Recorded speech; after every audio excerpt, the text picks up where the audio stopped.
students in our channel Study with Salman sir. So guys, this is Salman and I welcome all of you in our channel Study with Salman sir. So guys, आज हम लोग पढ़ने जा रहे हैं Coulomb's law.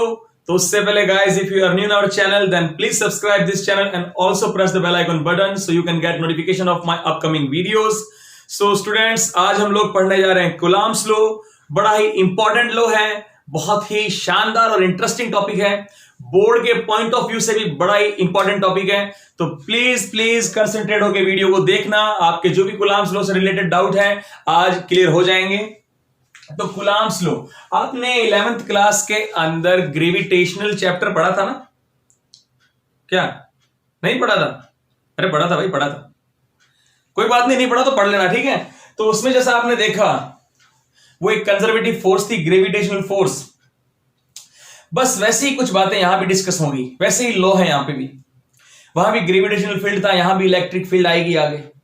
वहां भी potential energy थी, यहां भी पोटेंशियल एनर्जी होगी, क्योंकि वो भी एक कंजर्वेटिव फोर्स थी, ये भी एक कंजर्वेटिव फोर्स है. और वहां आपने पोटेंशियल पढ़ा, यहां भी आप पोटेंशियल पढ़ोगे. बिल्कुल वैसा वैसा चलेगा सब कुछ, लेकिन थोड़ा सा कॉम्प्लिकेशन थोड़ी बढ़ जाती है. बिकॉज ऑफ इन ग्रेविटेशनल फोर्स वी सी, हम लोग देखते हैं स्टूडेंट कि वहां पर सिर्फ एक हमें अट्रैक्टिव फोर्स, खाली आकर्षण बल देखते हैं वहां पे. बट यहां हम लोग attractive force as well as repulsive force भी देखते हैं. तो इस वजह से थोड़ी सी कॉम्प्लिकेशंस बढ़ती है. बाकी सब कुछ वैसा का वैसा चलना है और ज्यादा कुछ इसमें टफ है नहीं. चलो स्टार्ट करते हैं. Coulomb's law. कुलाम्स लॉ क्या कहता है? आपने जैसा पिछली वीडियोस में देखा स्टूडेंट कि दो चार्जेस, अगर दो चार्ज सेम हैं तो आपस में एक दूसरे को रिपल करते हैं, अगर अपोजिट हैं तो आपस में एक दूसरे को अट्रैक्ट करते हैं.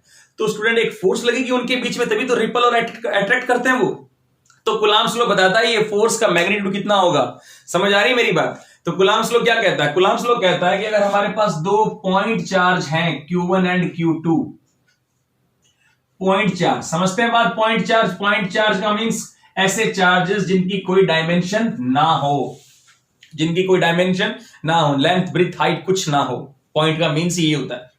फिर हम सोचें कि ऐसे चार्ज मिलेंगे कहां पर?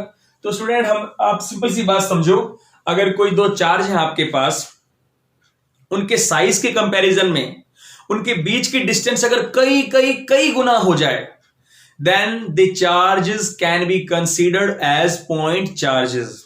बिंदु आवेश और स्थिर आवेश, ये दोनों चार्ज पॉइंट चार्ज होने चाहिए और स्टैटिक होने चाहिए, स्थिर आवेश होने चाहिए स्टूडेंट. बिकॉज ऑफ, क्योंकि आप लोग पहले पढ़ चुके हो कि स्टैटिक चार्ज, मोशन में अगर चार्ज होता है then charge forms magnetic field. वहां फिर मैग्नेटिक फील्ड भी आ जाएगा, चुंबकीय क्षेत्र, जिसकी वजह से फिर हम लोग ये लॉज वैलिड नहीं रहते. तो स्टैटिक चार्जेस पे कुलाम्स का लॉ वैलिड रहता है. तो कुलाम्स लॉ कहता है अगर दो चार्ज आपके पास Q1 Q2 पॉइंट और स्टैटिक चार्जेस, और उनके बीच की दूरी, अगर डिस्टेंस उनके बीच की r है, तो कहता है कि उनके बीच लगने वाली जो फोर्स है वो इन दोनों चार्जेस के मैग्नीट्यूड के प्रोडक्ट के प्रोपोर्शनल होती है. Q1 dot Q2. The attraction or repulsion force between 2 point static charges is directly proportional to the product of magnitude of the charges. दोनों दो आवेश, दो स्थिर बिंदु आवेश हो. ये डेफिनेशन पूरी ध्यान रखना स्टूडेंट, पूरी एक्यूरेट लिखनी जरूरी है बोर्ड में. दो स्थिर बिंदु आवेशों के मध्य लगने वाला आकर्षण या प्रतिकर्षण बल उन दोनों आवेशों के गुणनफल के समानुपाती होता है. इट मीन्स जितना ज्यादा चार्ज होगा उतनी ज्यादा फोर्स होगी. जैसा आपने ग्रेविटेशन चैप्टर में पढ़ा था, वहां मास की स्टोरी थी. वहां क्या था? मास की स्टोरी प्रोपोर्शनल था मास के प्रोडक्ट के. जितना ज्यादा मास होगा उतना ज्यादा फोर्स होगा. वैसे ही यहां जितना ज्यादा चार्ज होगा उतनी ज्यादा फोर्स होगी. और समझ भी सकते हो आप लोग कि फोर्स है किसकी वजह से? चार्ज की वजह से है ना. चार्ज आया तभी तो फोर्स आई. अब चार्ज बढ़ेगा तो फोर्स भी तो बढ़ेगी. चार्ज बिल्कुल खत्म, फोर्स खत्म. चार्ज आ रहा है, फोर्स आ रही है. तो चार्ज बढ़ेगा तो फोर्स भी बढ़ेगी, चार्ज घटेगा तो फोर्स घटेगी. तो चार्ज के प्रोडक्ट के प्रोपोर्शनल होता है. और सेकंड स्टेटमेंट दिया गुलाम सर ने कि जो ये फोर्स है, इन दोनों चार्ज के बीच की जो डिस्टेंस है उसकी स्क्वायर के इनवर्सली प्रोपोर्शनल होता है ये फोर्स. मतलब, and this force inversely proportional to the square of distance between the charges. उन दोनों आवेशों के मध्य की दूरी के वर्ग के व्युत्क्रमानुपाती. वहां भी ऐसा कुछ था. वहां भी ऐसा ही कुछ था, याद है तो आप लोगों को, वहां भी कुछ ऐसा ही था, वो भी इनवर्स स्क्वायर लो था, ये भी इनवर्स स्क्वायर लो है। अब सेकंड अगर इन दोनों को कंबाइन कर दूं तो क्या बनता है स्टूडेंट, वो स्टोरी अलग चल रही है, इसको मत याद कर लेना स्टूडेंट, ये तो समझा रहा हूं, पिछले रिलेट कर रहा हूं 11th से आपको। अगर दोनों को कंबाइन लिख दिया जाए तो क्या बनेगा, दोनों को कंबाइन लिख दिया तो Q1 Q2 by are square. अगर ये प्रोपोर्शनलिटी का साइन अगर हम हटाते हैं, अभी तो पढ़ा रहने दो, अगर इस साइन को अगर हम हटाते हैं तो स्टूडेंट यहां पर एक नया कांस्टेंट इंट्रोड्यूस होता है। क्या कर रहा हूं मैं, नया कांस्टेंट जो आता है वो आता है K Q1 dot Q2 by are square. याद हो आपको, वहां भी था एक कांस्टेंट, कैसा था, G, यूनिवर्सल ग्रेविटेशनल कांस्टेंट। याद आ रहा है आप लोगों को, याद आ रहा है क्या नहीं आ रहा भैया, आ रहा है। इस G की जो वैल्यू थी स्टूडेंट, इस G की जो वैल्यू थी वो क्या थी, 6.67 इंटू 10 की पावर -11, और यूनिट की बात करें तो newton metre square KG square upon KG square. Unit वगैरह बनानी आनी चाहिए आप लोगों को, अब आप लोग 12th क्लास में पढ़ रहे हो, डायमेंशनल फॉर्मूला यूनिट्स वगैरह सब बनानी आनी चाहिए। यहां अगर बात करें स्टूडेंट, यहां पर क्या होगा, के की वैल्यू क्या है यहां पर, तो स्टूडेंट यहां अगर बात करें और यहां बात करें तो दोनों चीजों में एक चीज का डिफरेंस ये है, जो ये ग्रेविटेशनल फोर्स थी स्टूडेंट, ये मीडियम पे डिपेंड नहीं करती थी, चाहे कहीं भी हो। अगर दो मासेस अगर वाटर में हैं, दो मासेस वैक्यूम में हैं, ग्लास में हैं, तो उनके बीच जो लगने वाली ग्रेविटेशनल फोर्स थी वो कांस्टेंट रहती थी, वो मीडियम की प्रॉपर्टी पे डिपेंड नहीं करती थी। लेकिन स्टूडेंट जो ये इलेक्ट्रोस्टैटिक फोर्स है, ये मीडियम की प्रॉपर्टी पे डिपेंड करती है। अगर दो चार्ज वाटर में है, या कोई दो चार्ज एयर में है, या वैक्यूम में है, या ग्लास में है, तो उनके बीच में लगने वाली फोर्स भी बदल जाती है। ये जो K है, ये K अपनी वैल्यू बदलता है अकॉर्डिंग टू मीडियम, बट जो G था ये यूनिवर्सल ग्रेविटेशनल कांस्टेंट था, ये हर जगह एक सा, मंगल ग्रह पे जाके भी एक्सपेरिमेंट करोगे तो सेम ही आने वाला है, बट ये बदल जाता है सिस्टम, इसकी कहानी बदल जाती है। ये जो K होता है स्टूडेंट, इस K की जो K को लिखते हैं 1/4 पाई एप्सिलॉन m। अब K जो अपनी वैल्यू बदलता है वो इसकी वजह से बदलता है, एप्सिलॉन m की वजह से। ये क्या है स्टूडेंट, ये होता है परमिटिविटी ऑफ मीडियम, इसको बोलते हैं माध्यम की विद्युतशीलता, परमिटिविटी ऑफ मीडियम बोलते हैं इसको। ये अपनी वैल्यू बदलती है, ये मीडियम पे डिपेंड करता है, इसकी वैल्यू बदलती है मीडियम के अकॉर्डिंग, तो K अपनी वैल्यू बदलता है, जिसकी वजह से दो चार्ज के बीच में लगने वाली जो फोर्स होती है वो भी अपनी वैल्यू बदल लेती है। अब बात करें इस फोर्स की डायरेक्शन की, चलो पहले K की बात करते हैं। अब एक बात करते हैं वैक्यूम के लिए, इसको बिठा देते हैं, इसका कोई खेल है नहीं यहां पर, ये तो ऐसे समझाने के लिए चल रहा था। इसकी यूनिट भी बना सकते हो आप लोग, क्या बनेगी इसकी यूनिट, न्यूटन, फोर्स की यूनिट न्यूटन, आर स्क्वायर इधर जाएगा तो मीटर स्क्वायर, कुलाम दोनों, ये चार्जेस दोनों अपॉन में जाएंगे तो क्या आएगा, अपॉन कुलाम की स्क्वायर, ये इसकी यूनिट K की। और अब बात करें स्टूडेंट फॉर वैक्यूम, अगर बात करें, अगर हम बात कर रहे हैं वैक्यूम के लिए, तो स्टूडेंट फॉर्मूला बनता है फोर्स का, F naught is equal to K की वैल्यू बन जाएगी, K को वैक्यूम के लिए लिखते हैं स्टूडेंट, वैक्यूम के लिए K को लिखते हैं हम 1/4 पाई एप्सिलॉन नॉट। तो इसको यहां रखो, तो ये बनता है 1 को लिखने की कोई जरूरत है नहीं, 4 पाई एप्सिलॉन नॉट आर की स्क्वायर Q1 Q2। ये है वैक्यूम की परमिटिविटी। इस केस में अगर हम K की वैल्यू की बात करें तो K की वैल्यू होती है स्टूडेंट 9 इंटू 10 की पावर 9, यूनिट आप लोगों ने यहां से बना ली। और एप्सिलॉन नोड की बात करें स्टूडेंट, फॉर वैक्यूम कैलकुलेट कर रहे हैं, वैक्यूम की बात कर रहे हैं, तो एप्सिलॉन नोड की वैल्यू होती है फॉर वैक्यूम 8.85 इंटू 10 की पावर -12। यूनिट की बात करें coulomb square newton metre square upon में, ये epsilon naught permittivity of vacuum की वैल्यू होती है। अब बात करें इस फोर्स की डायरेक्शन। अब स्टूडेंट होता क्या है, अब देखो स्टूडेंट, अगर ये दो चार्ज है हमारे पास Q1 और Q2, ये तो K की वैल्यू है, अगर इनके बीच में अट्रैक्टिव फोर्स लग रही होगी तो भी कैसे लगेगी, ऐसे लगेगी, है ना। और इनके बीच अगर रिपल्सिव फोर्स लग रही होगी तो कैसे लगेगी, ऐसे लगेगी। लेकिन आप एक चीज नोट करो, ये जो फोर्स जो लगेगा वो इन दोनों चार्जेस को मिलाने वाली लाइन के अलोंग लगेगा। सो हम लोग कह सकते हैं the direction of the electrostatic force along the line, the direction of the electrostatic force is along the line joining the center of masses। मतलब दोनों आवेशों के केंद्र बिंदु को मिलाने वाली रेखा के अनुदिश इस बल की दिशा होती है। इस बल की दिशा दोनों आवेशों के केंद्रों को मिलाने वाली रेखा के अनुदिश होती है। The direction of this force along the line joining the center of the masses या center of the body, yes sorry masses कहां से आ गया, charges, along the line joining the center of charges। Okay student, ये हमारा Coulomb's law simple form हो चुकी Coulomb's law की। अब स्टूडेंट यहां आता है एक क्वेश्चन करते हैं पहले, उसके बाद बात करते हैं। एक क्वेश्चन लेते हैं अपने, समझ आ रहा है कुछ आप लोगों को? अब एक क्वेश्चन लेते हैं अपने, आरबीएससी बोर्ड की बुक में भी क्वेश्चन है और वैसे देखा जाए तो क्वेश्चन है भी अच्छा, इसलिए अपने कर लेते हैं। The distance between electron and proton in A hydrogen atom. एक हाइड्रोजन का एटम दे रखा है, उसमें एक इलेक्ट्रॉन और प्रोटॉन के बीच की डिस्टेंस दे रखी है हमें। इसको मिटा के करते हैं काम। हमको जो डिस्टेंस दे रखी है वो दे रखी है 5.3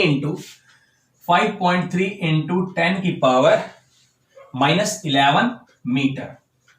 ये हमें एक हाइड्रोजन का एटम है, उसके प्रोटॉन और इलेक्ट्रॉन के बीच की डिस्टेंस दे रखी है। फिर बोल रहा है determine the attractive electric force between them, compare this force with the gravitational force. कह रहा है इस फोर्स, इन दोनों इलेक्ट्रॉन और प्रोटॉन के बीच लगने वाली इलेक्ट्रोस्टैटिक फोर्स निकालो, स्थिर विद्युतीय बल निकालो, और इस फोर्स को ग्रेविटेशनल फोर्स से कंपेयर करो। तो स्टूडेंट मैं आपको पहले ही बता देता हूं कि ये जो फोर्स है इलेक्ट्रोस्टैटिक फोर्स, ये ग्रेविटेशनल फोर्स की कंपैरिजन में करोड़ों कई गुना है, बहुत बड़ी फोर्स है। इलेक्ट्रोस्टैटिक फोर्स ग्रेविटेशनल फोर्स की कंपैरिजन में कई गुना बड़ी फोर्स है। अभी देख लेंगे आप लोग, यहीं पे देखोगे आप। तो चलो वैल्यूज तो चलो लिख लेंगे साथ साथ में। एक प्रोटॉन है अपने पास, एक इलेक्ट्रॉन है। तो चार्ज की अगर बात करें, चार्ज ऑन प्रोटॉन कितना होता है, प्लस का होता है 1.6 इंटू 10 की power -19 coulomb. Charge on electron कितना होता है 1.6, माइनस का होता है 1.6 इंटू 10 की पावर -19 कूलम। सेम होता है इस पे, पॉजिटिव प्रोटॉन पे, इलेक्ट्रॉन पे नेगेटिव होता है। चलो अब ग्रेविटेशनल फोर्स भी निकालनी है अपने को, ग्रेविटेशनल फोर्स भी निकालनी है, उसके साथ कंपेयर करना है, तो मास की जरूरत पड़ेगी। वहां मास का खेल था सारा। तो मास ऑफ प्रोटॉन कितना होता है 1.67 इंटू 10 की power -27 kg। Mass of electron की बात करें स्टूडेंट, कितना होता है मास ऑफ इलेक्ट्रॉन 9.1 इंटू 10 की पावर -31 kg। अब स्टूडेंट आप निकालो पहले इलेक्ट्रोस्टैटिक फोर्स। इलेक्ट्रोस्टैटिक फोर्स निकाल लो, कैसे निकालोगे, K Q1 dot Q2 by R square. K की वैल्यू कितनी 9 इंटू 10 की पावर 9। Q1 कितना, Q1 दोनों पे सेम ही है, अपने को तो कंपेयर करना है ना। हालांकि वो नेगेटिव साइन लेने की जरूरत नहीं है, लो तो ले लो, भले कोई फर्क नहीं पड़ेगा। लो नेगेटिव साइन को हम यहां आगे रख देते हैं, यहां आगे ले आते हैं नेगेटिव साइन को, तो ये हो जाएगा 1.6 इंटू 10 की पावर -19 का स्क्वायर। क्यों, दोनों चार्जेस सेम है, दोनों मल्टीप्लाई होंगे तो स्क्वायर हो जाएगी ना, अपॉन आर की स्क्वायर। आर की स्क्वायर देखो 5.3 इंटू 10 की पावर -11 स्क्वायर। अब इसको अगर स्टूडेंट आप सॉल्व करते हो तो सॉल्व करने पर जो अपने पास आंसर आता है वो आता है 8.2 इंटू 10 की पावर -8 न्यूटन। 10 की पावर -8 न्यूटन, ये हमारे पास आंसर आएगा इसको सॉल्व करने के बाद। अब सॉल्व करते रहना। अब मैं यहां सॉल्व करने बैठ गया तो बहुत लंबा खेल चला जाएगा स्टूडेंट। माइनस का साइन है, लो तो ले लो, कोई फर्क नहीं पड़ना, अपने को तो कंपेयर करना है। माइनस शो क्या शो कर रहा है, अट्रैक्टिव फोर्स है, माइनस ये शो कर रहा है। अगले बात करें ग्रेविटेशनल फोर्स की, तो ग्रेविटेशनल फोर्स जो अपने पास है स्टूडेंट वो कितनी आएगी, वो होती है G m1 mass of proton mass of electron upon R की स्क्वायर। जी की वैल्यू आप लोग जानते हो या नहीं जानते? 6.67 इंटू 10 की power minus 11 mass of proton, 1.67 into 10 की पावर माइनस 27 kg, और into mass of electron 9.1 into 10 की पावर माइनस 31। सर आप तो सॉल्व कर नहीं रहे हो, हमें बोलते हो सॉल्व करने के लिए। तो बेटा सॉल्व करना सीखो, आप लोगों ने काम करना है सारा, ये मैंने तो बस आपको गाइड करना है। आर की वैल्यू कितनी? सेम 5.3 इंटू 10 की पावर माइनस 11 की स्क्वायर कर दो। अब इसको सॉल्व करोगे स्टूडेंट, वैसे तो देखो कुछ चीजें कट जाती है आपस में, इसको कंपेयर करना है तो F E upon F G करोगे तो ये टर्म तो इस टर्म से कट जाए, कैंसिल आउट हो जाएगी, ठीक है। कुछ बचेगी, उसको सॉल्व करना पड़ेगा आपको। इसको सॉल्व करने के बाद जो आंसर आता है वो आता है 3.6, वो आता है हमारा 3.6, कैमरे में आ रहा है 3.6 इंटू 10 की पावर माइनस 47 kg, 10 की power minus 47 Newton, not KG. क्या कर रहे हो सर, फोर्स को भी केजी, कोई बात नहीं। 3.6 इंटू 10 की पावर माइनस 47 न्यूटन। अब स्टूडेंट अगर हम बात करें कंपैरिजन की, तो इलेक्ट्रोस्टैटिक फोर्स बहुत बड़ी फोर्स है। ये हमारी अगर इक्वेशन 1 है और ये अगर हमारी 2 है तो डिवाइड कर दो 1 में 2 का, तो F E bye F G आप जब करते हो तो ये क्या बनता है 8.2 अपॉन इंटू 10 की पावर माइनस 8 और 3.6 इंटू 10 की पावर माइनस 47 सॉल्व करते हो इसको, ये 47 जो ऊपर जाएगा तो प्लस का हो जाएगा, तो 10 की पावर 39, ये आता है 2.27 इंटू 10 की पावर 39 टाइम्स। बड़ी फोर्स है। ग्रेविटेशनल फोर्स की कंपैरिजन में इलेक्ट्रोस्टैटिक फोर्स 10 की पावर 39 और साथ में ये भी मल्टीप्लाई हो रहा है, इतनी बड़ी फोर्स है, यहां तक काउंटिंग भी नहीं आती मेरे को। तो आपके स्टूडेंट आपको बात समझ आई। अब हम स्टूडेंट डिस्कस करने जा रहे हैं बोर्ड के पॉइंट ऑफ व्यू को देखते हुए एक vector form of Coulomb's law. Vector form student board में कई बार क्वेश्चन कर लिया जाता है। आईआईटी नीट वाले स्टूडेंट्स को कोई फर्क नहीं पड़ता वेक्टर फॉर्म का, लेकिन उनको इतना आता है, जो आईआईटी नीट की तैयारी करते हैं काफी कुछ जानते हैं, उनको कोई फर्क पड़ता नहीं है इन चीजों से। पर बोर्ड का पॉइंट ऑफ व्यू से देखें तो स्टूडेंट बड़ा ही इंपॉर्टेंट टॉपिक है। कूलम्ब्स लॉ से ज्यादा ये पूछा जाता है वेक्टर फॉर्म, कई बार vector form of Coulomb's law. मैं इसके बाद इस पर एक क्वेश्चन करवा दूंगा तो आपको थोड़ा इजी हो जाएगा इस टॉपिक को समझने में। अब स्टूडेंट पहले तो मैं, आप 12th क्लास के स्टूडेंट हो तो मैं आपसे उम्मीद करता हूं कि आप लोग वेक्टर को अच्छे तरीके से जानते हैं। क्या नहीं जानते? वेक्टर नहीं जानते तो स्टूडेंट जानना पड़ेगा, कोई इलाज नहीं इसका, वेक्टर आना चाहिए। अगर आपको वेक्टर नहीं आता तो स्टूडेंट पढ़ो सीखो, क्योंकि ये मेडिकल वाले स्टूडेंट्स का तो इनसे फिजिक्स से पीछा छूट जाएगा, लेकिन ये जो नॉन मेडिकल वाले स्टूडेंट्स हैं ये तुम्हारा पीछा कभी जिंदगी भर नहीं छोड़ने वाली। वेक्टर इंटीग्रेशन डिफरेंशिएशन जो 11th के अंदर गलतियां की है उन्हें अब थोड़ा थोड़ा करके सुधारो, ताकि आगे भविष्य में पढ़ाई का मजा आए। स्टूडेंट मजा तभी आएगा जब आपको बातें समझ आएगी। तो वेक्टर फॉर्म एक्चुअल में फोर्स है क्या? वेक्टर क्वांटिटी है। तो किसी वेक्टर क्वांटिटी को अगर ढंग से समझना है तो उसका वेक्टर फॉर्म ही आपको ढंग से समझाएगा उसको। चलो वेक्टर फॉर्म निकालते हैं। इसके बाद एक न्यूमेरिकल करेंगे अपने, जो आपको बहुत इजीली बातें समझाएगा, सारी बातें समझा देगा। स्टूडेंट्स मान लिया हमारे पास एक रेफरेंस फ्रेम है 2D, 2 डायमेंशनल, जो भी है डायमेंशनल कैसी भी हो उसकी हमें क्या लेना है। एक हमारे पास Q1 चार्ज है, ये इसका पोजीशन वेक्टर R1 वेक्टर मान लिया हमने, ठीक है। एक हमारे पास Q2 चार्ज है, ये Q2 चार्ज है, इसका पोजीशन वेक्टर हमने मान लिया R2 वेक्टर। अब ये पोजीशन वेक्टर क्या होता है, अब कुछ बच्चों को पता नहीं तो मैं बता देता हूं, सिंपल सा केस है। मान लो आप ये एक्स वाई कोऑर्डिनेट तो जानते हो ना क्या होता है। मान लो 1 2 3 1 2 3 4, कोई पॉइंट है मेरे पास जो यहां पर है, कोई पॉइंट है हमारे पास ए। अब मैं आपको बोलूं इसके कोऑर्डिनेट कितने हैं, 1, इसका कोऑर्डिनेट क्या होंगे? आप बोलोगे एक्स पे 3, तो ये 3, y पे 2 तो 2। अब मैं आपसे बोलूं इसका पोजीशन वेक्टर क्या होगा, तो इसका पोजीशन वेक्टर मान लिया r वेक्टर है, या इसको a वेक्टर लिखता हूं मैं, तो क्या लिखूंगा a वेक्टर को, ये a वेक्टर है या a वेक्टर लिखूं r वेक्टर लिखूं, एक ही बात है। पोजीशन वेक्टर इसकी बात करें तो क्या होगा ये, अब ये याद होगा i cap, j cap, k cap. i cap show करता था x डायरेक्शन को, j कैप शो करता था y डायरेक्शन को, k कैप शो करता था z डायरेक्शन को, z एक्सिस में डायरेक्शन को। तो ये a वेक्टर कैसे लिखें, x में कितना चलना पड़ रहा है 3, तो 3i कैप, प्लस y में कितना चलना पड़ रहा है 2, तो 2j कैप। ये होता है पोजीशन वेक्टर। समझ आई मेरी बात। a इसका पोजीशन वेक्टर क्या हो गया, a वेक्टर लिखूं या r वेक्टर लिखूं, क्या होगा 3i cap plus 2j cap. अगर इसके कोऑर्डिनेट क्या है 3, 2, तो ये पोजीशन वेक्टर होता है। तो मान लिया Q1 का पोजीशन वेक्टर R1 वेक्टर है और Q2 का पोजीशन वेक्टर R2 वेक्टर है। अब स्टूडेंट हम मान लेते हैं कि ये दोनों चार्ज सेम नेचर के हैं। हम मान लेते हैं दोनों चार्ज सेम नेचर के हैं, इनके बीच में जो फोर्स लग रही है वो रिपल्सिव फोर्स लग रही है। अब ऐसा क्यों, तो स्टूडेंट्स जो इलेक्ट्रिफिकेशन को पढ़ने का जो सही प्रूफ है ना, वो रिपल्सन फोर्स ही है, प्रतिकर्षण बल ही है।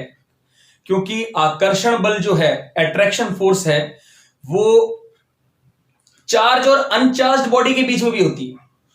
आपको याद होगा ना, कोई बॉडी ए है, मान लो चार्ज है बॉडी ए, और एक बॉडी बी है जो अनचार्ज है।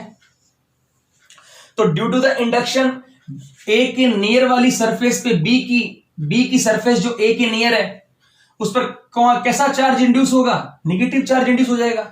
इस तरफ पॉजिटिव, इलेक्ट्रॉन भागेंगे ना इस तरफ पॉजिटिव की तरफ, इस पॉजिटिव चार्ज से इलेक्ट्रॉन अट्रैक्ट होंगे, इस तरफ भागेंगे, तो इस तरफ की सरफेस कैसी हो जाएगी, नेगेटिवली चार्ज। इस तरफ की पॉजिटिव, अभी भी ये बॉडी तो अभी भी चार्ज नहीं है, तो अभी पोलराइज्ड है, बट ये नेगेटिव और पॉजिटिव चार्ज एक दूसरे को अट्रैक्ट तो करेगा ना, हालांकि ये बॉडी चार्ज नहीं है।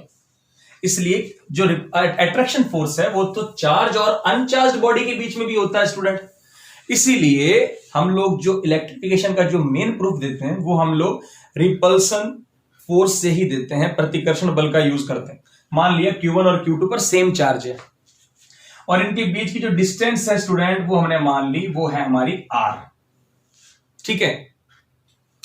अब Q1 Q2 को इस तरफ पुश करेगा, force on charge Q2 due to Q1, force on charge 2 due to Q1, और Q2 Q1 को इस तरफ पुश करेगा, force on charge Q1 due to charge Q2। अब स्टूडेंट अब एक कहानी में एक नया हीरो इंट्रोड्यूस होगा, रिलेटिव पोजीशन वेक्टर। याद होगा ग्रेविटेशनल चैप्टर में भी ऐसे ही करते थे, ग्रेविटेशनल चैप्टर में वेक्टर फॉर्म पढ़ा होगा उसका, ग्रेविटेशनल लॉ का। सेम चीज चल रही है, बिल्कुल सेम चीज चल रही है। अब रिलेटिव पोजीशन वेक्टर इंट्रोड्यूस हो रहा है। अब ये होता क्या है, तो भैया आपको आना चाहिए। अगर मैं अपलोड कर चुका हूं तो ऊपर आई बटन पे क्लिक करो, आपको शायद मिल जाएगा position vector, relative position vector क्या होते हैं। और अगर अब तक नहीं किए हैं तो मैं जल्दी कर दूंगा अपलोड, और थोड़ा बहुत आपको समझाने की कोशिश भी करता हूं। रिलेटिव पोजीशन वेक्टर को पहले समझो होता क्या है, फिर बात करते हैं कहानी में इसमें जरूरत क्यों पड़ी उसकी। अब स्टूडेंट अगर मैं बात करूं Q1 की रिस्पेक्ट में Q2 कहां है, ये R2 R1 तो पोजीशन वेक्टर है। अब आ रहा relative position vector, position of charge Q2 with respect to Q1। कहां है charge Q2 with respect to Q1, Q1 के सापेक्ष Q2 कहां है। अगर मैं Q1 पे खड़ा हो जाता हूं तो Q2 मुझे कहां दिखेगा, नीचे, वहां पर बिल्कुल नीचे दिखेगा, वो ना नीचे वही चार्ज। तो हम बोल सकते हैं position of charge Q2 with respect to charge Q1 इस तरफ है, जो सेकंड चार्ज है वो फर्स्ट के रिस्पेक्ट में कहां है, इस तरफ। समझ आ रही होगी बात। ये होता है relative position vector. Position vector, relative position vector of charge Q2 with respect to charge Q1। Charge Q2 का सापेक्ष सदिश, चार्ज Q2 का सदिश, क्या बोलूं, चार्ज Q2 का स्थिति सदिश Q1 के सापेक्ष, position vector of charge Q2 with respect to Q1, relative position vector बोलते हैं इसको। समझ आ रही मेरी बात। R21। अब कई बुक्स में ये मिस है, हालांकि आरबीएससी की बुक में भी मैंने देखा कई बार गलत लिखा हुआ, कई शायद ग्रेविटेशन वाले चैप्टर में ही गलत लिखा हुआ था। तो ये कई बार R21 को R12 मिसमैच कर देते हैं, तो ये इस तरीके से लिखा जाएगा, सेकंड की position with respect to first. तो पहले जिसकी हम देखने जा रहे हैं पोजीशन और किसके रिस्पेक्ट में, उसको बाद में। ये R21 वेक्टर, पोजीशन वेक्टर। अगर मैं कहूं Q2 के सापेक्ष Q1 कहां है, अगर मैं Q2 पे खड़ा हूं तो आप बोलोगे वो रहा Q1। तो अगर मैं यहां खड़ा होकर देखूं तो आप कहोगे जो Q1 है वो इस तरफ है Q2 के रिस्पेक्ट में। ये हो गया अपना R12 वेक्टर। ओके स्टूडेंट, इसके बाद एक न्यूमेरिकल करेंगे, अच्छा सा आपको बातें सारी समझ आएगी। अब स्टूडेंट, अब इसकी जरूरत क्या पड़ी? देखो, हमेशा एक बात समझना, मैं यहां खड़ा हूं, मैं एक चार्ज हूं, एक चार्ज ही है, एक चार्ज ही है, दोनों चार्ज दोनों सेम चार्ज है, चाहे सेम है चाहे कैसे भी है, हमें उससे कोई लेना देना नहीं, सेम है अपोजिट है, दो चार्ज है, ठीक है। फोर्स कहां लगेगी? इस चार्ज पे, इस चार्ज पे, इसकी वजह से फोर्स कहां लगेगी? इस तरफ, हमेशा इस पे लगेगी, इस तरफ। अगर सेम है तो इस तरफ लगेगी।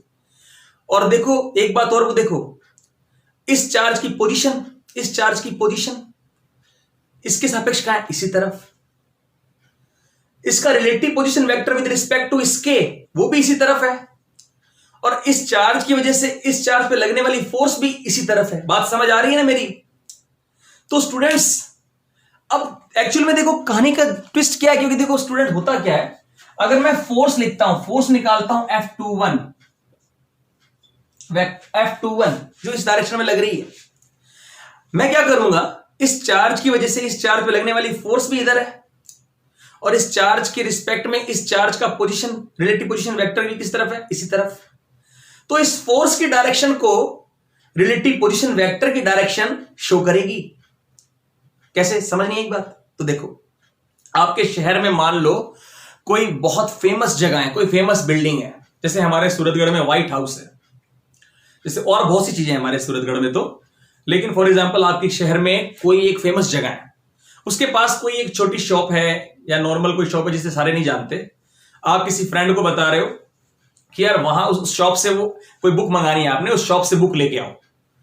तो आपका फ्रेंड बोलेगा यार वो बुक हैगा, मुझे नहीं पता। तो आपको ये तो मालूम है ना वो बुक उस फेमस जगह के पास है। तो आप उसे क्या बोलोगे, यार तू वहां चला जा उस फेमस जगह, जैसे यहां पर व्हाइट हाउस का नाम लेके बोल दूं मैं कि हाँ व्हाइट हाउस के पास वो शॉप है, तो वो व्हाइट हाउस तो मेरा बंदा पहुंच जाएगा ना, तो वहां उस शॉप को ढूंढ लेगा। तो आपने क्या किया, आपने उस फेमस जगह की डायरेक्शन का यूज कर लिया किसी दूसरी अनपॉपुलर, कम प्रसिद्ध जगह को बताने के लिए, उसकी दिशा बताने के लिए आपने उस फेमस जगह की दिशा का यूज किया। समझ आई मेरी बात? Are you getting my point students? उस जगह को कोई नहीं जानता था, लेकिन उसके पास एक फेमस जगह थी, उसका नाम लेकर आपने उसकी डायरेक्शन शो कर दी। तो हम यहां भी यही करेंगे। देखो ये चार्ज यहां है, अगर ये चार्ज यहां होता तो क्या होता, यहां होता तो क्या होता, फोर्स अभी यहां लगती, और रिलेटिव पोजीशन वेक्टर भी क्या होता, इधर ही होता हमेशा। इसकी पोजीशन इसके रिस्पेक्ट में कहां है? इधर ही है। और फोर्स भी यहां, अगर यहां होता तो, यहां तो देख ही रहे हो यहां है, तो ये फोर्स भी इधर, और रिलेटिव पोजीशन वेक्टर भी कहां है इसका, with respect to this charge, इधर ही है। तो आप इस रिलेटिव पोजीशन वेक्टर का यूज करोगे फोर्स की डायरेक्शन को शो करने के लिए। ऐसा क्यों? तो स्टूडेंट्स आप लोग जानते होंगे कोई भी वेक्टर क्वांटिटी हो, अगर कोई भी वेक्टर क्वांटिटी ए है, उसको शो करने के लिए क्या क्या चाहिए? एक उसका मैग्नीट्यूड चाहिए हमको, ये मैग्नीट्यूड है। अब कुछ को ये नहीं पता क्या कि इसको मैग्नीट्यूड कैसे लिखते हैं, ये मैग्नीट्यूड है, नहीं पता तो सच में बहुत बड़ी बीमारी है, इसका इलाज करवाओ भैया। और इसके साथ में इसका यूनिट वेक्टर जो इसकी डायरेक्शन शो करता है, पता ना आप लोगों को। तो फोर्स की अगर बात करूं, F21 की बात करूं, तो F21 का मैग्नीट्यूड तो निकल आएगा अपनों से, KQ1.Q2/R²। अब डायरेक्शन कहां से लाऊं? अब डायरेक्शन में लोचा हो गया ना, तो इस रिलेटिव पोजीशन वेक्टर, अब देखो F21 किस डायरेक्शन में, इस तरफ। और अगर मैं कहूं relative position vector of Q2 with respect to Q1, position vector of Q2 with respect to Q1 कहां है? Q2 भी Q1 के रिस्पेक्ट में उस तरफ है, फोर्स भी उस तरफ है। तो मैं इस R21 वेक्टर के यूनिट वेक्टर का यूज कर लूंगा इस फोर्स की डायरेक्शन को शो करने के लिए। बात समझे कि नहीं समझे? तो R21 कैप। अब इससे कोई फर्क नहीं पड़ेगा यार सर ये तो फोर्स था, इसकी डायरेक्शन आप रिलेटिव पोजीशन वेक्टर से शो कर रहे हो, तो कोई फर्क नहीं पड़ेगा स्टूडेंट, क्योंकि इसका मैग्नीट्यूड तो 1 होता है। यूनिट वेक्टर का मैग्नीट्यूड क्या होता है? 1 होता है।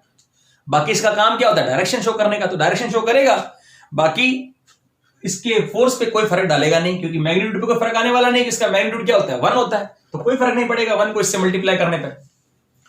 तो अब R21, अब एक आपको बात और बता देता हूं, यूनिट वेक्टर को कैसे फाइंड आउट करते हैं। चलो इससे पहले एक बात करते हैं, जो ये R12 वेक्टर है, इसको लिख सकता हूं मैं R1 vector minus R2 vector. पता है ना? नहीं पता तो बताते हैं। और जो R21 वेक्टर है, इसको लिख सकते हैं R2 vector minus R1 vector. क्यों लिखते हैं समझाता हूं। देखो स्टूडेंट्स, एक और बात बता दूं, एक बात और सुन लो। R12 वेक्टर का मैग्नीट्यूड R21 वेक्टर का मैग्नीट्यूड हमेशा इक्वल होगा R के n के बीच की डिस्टेंस अगर R है तो इस डिस्टेंस के इक्वल होगा R21 वेक्टर का मैग्नीट्यूड भी और R12 वेक्टर का मैग्नीट्यूड भी। ऐसा देखो स्टूडेंट्स, आप जानते हो किसी की वेक्टर का जो मैग्नीट्यूड, उसकी जो एरो की जो लेंथ होती है वो मैग्नीट्यूड को शो करती है। Q1 से Q2 की तरफ जाऊंगा तो ये वाला वेक्टर, ये इतनी दूरी तय करनी पड़ेगी।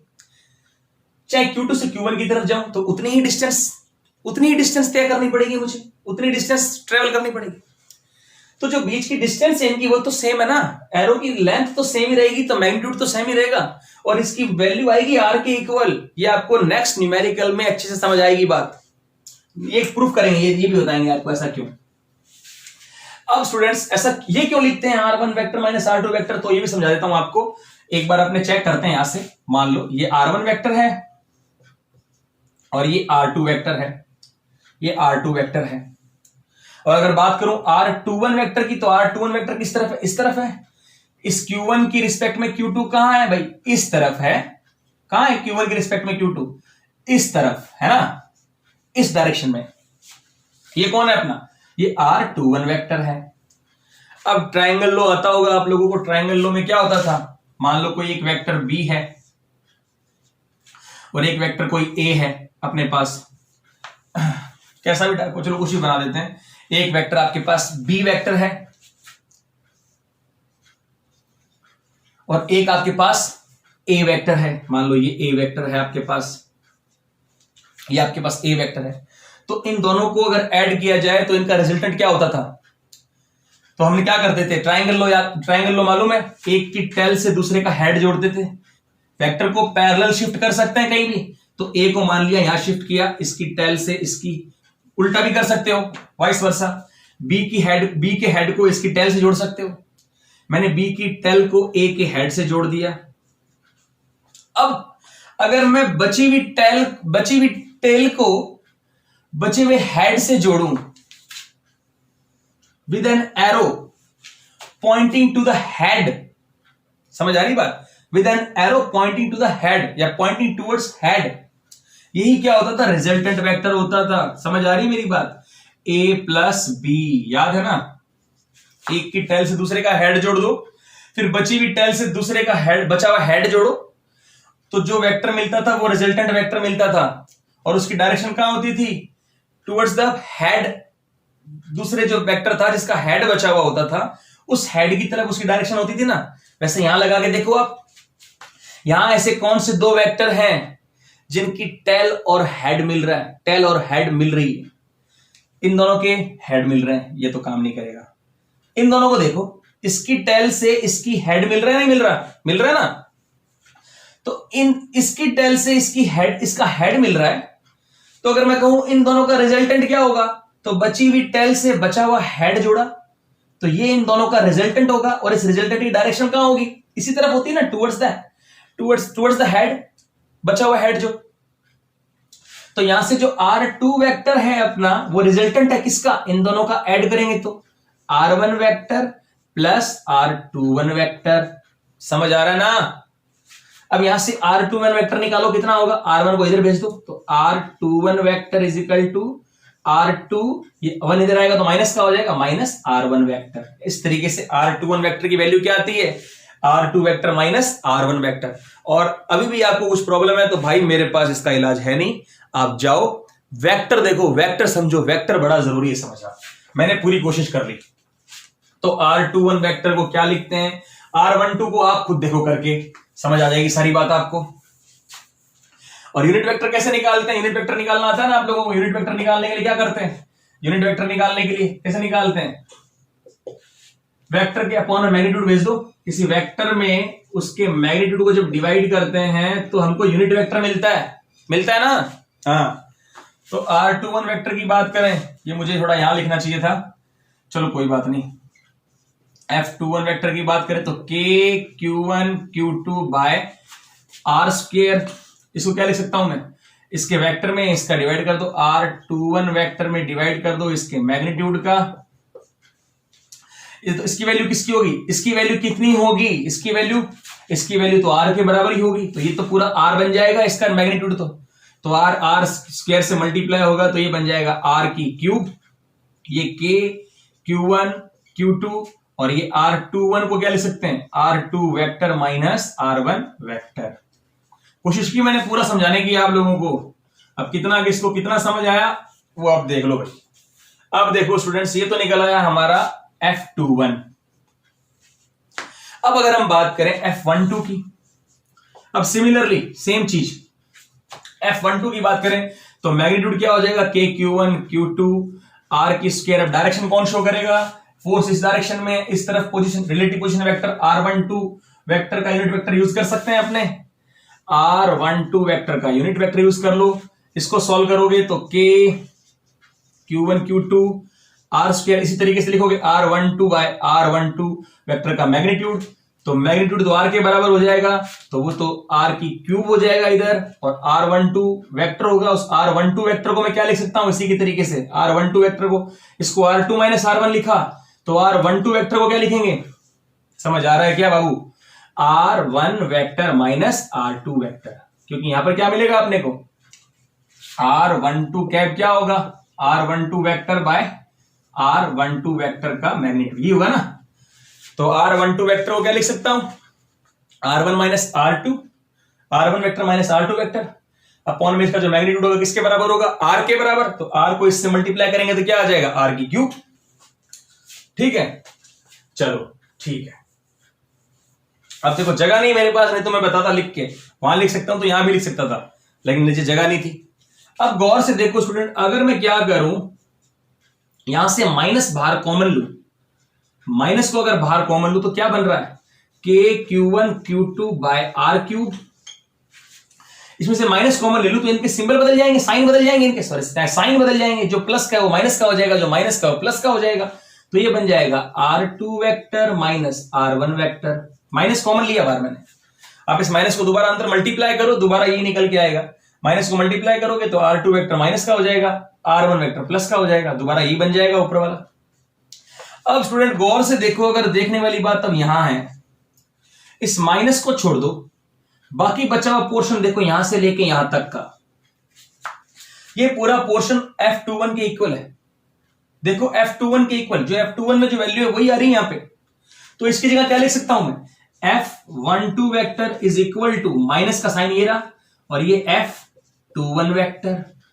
बिल्कुल ट्रू है ये बात, बिल्कुल ट्रू।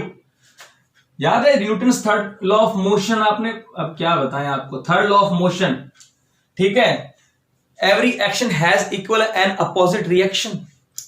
तो देखो जितना फोर्स चार्ज Q1 Q2 पे लगा रहा है उतना ही फोर्स चार्ज Q2 Q1 पे भी लगा रहा है, जितना Q1 Q2 पे उतना Q2 Q1 पे लगा रहा है। बात समझ आ रही है यहां पे। बट ये माइनस साइन क्या शो कर रहा है, बट इन अपोजिट डायरेक्शन, विपरीत दिशा में। तो फोर्स दोनों एक दूसरे पे सेम लगा रहे हैं, पर दोनों के फोर्स की डायरेक्शन कैसी, अपोजिट। वेक्टर में नेगेटिव साइन क्या शो करता है कि दोनों की डायरेक्शन अलग है, अपोजिट है, अपोजिट, बिल्कुल अपोजिट, ठीक 180 डिग्री पे। और मैग्नीट्यूड कैसे हैं, मैग्नीट्यूड सेम है। तो ये न्यूटन्स के थर्ड लॉ को भी फॉलो कर रहा है। तो ये हमारा वेक्टर फॉर्म हो गया। आपको कितना समझ आया कमेंट बॉक्स में जरूर लिख के बताना मुझे कि आपको समझ आया कि नहीं आया। और अगर आपको मेरा पढ़ाया हुआ स्टूडेंट समझ आता है इजीली, तो आप प्लीज वीडियो को लाइक किया करें। आपका एक लाइक मुझे मोटिवेट करता है काम करने के लिए। अभी भी रात के कितने बज रहे हैं, अभी रात के 2:45 बज रहे हैं, मैं आप लोगों के लिए वीडियो बना रहा हूं, क्योंकि आप जब वीडियो को लाइक करते हो तो मैं मोटिवेट इतना हो जाता हूं कि 3 क्या 5 बजेंगे तो भी बनाऊंगा वीडियो। और चैनल अगर सब्सक्राइब नहीं किया है स्टूडेंट तो प्लीज सब्सक्राइब जरूर करें।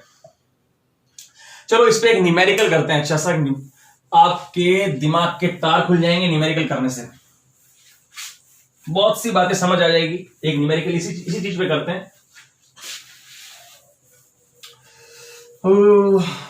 चलो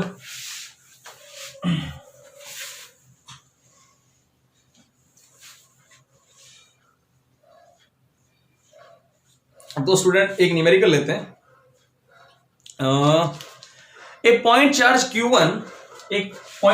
Q1 दे रखा है अपने को 2 माइक्रोकूलम का। अब माइक्रोकूलम जानते हो ना, क्या कितना होता है माइक्रो?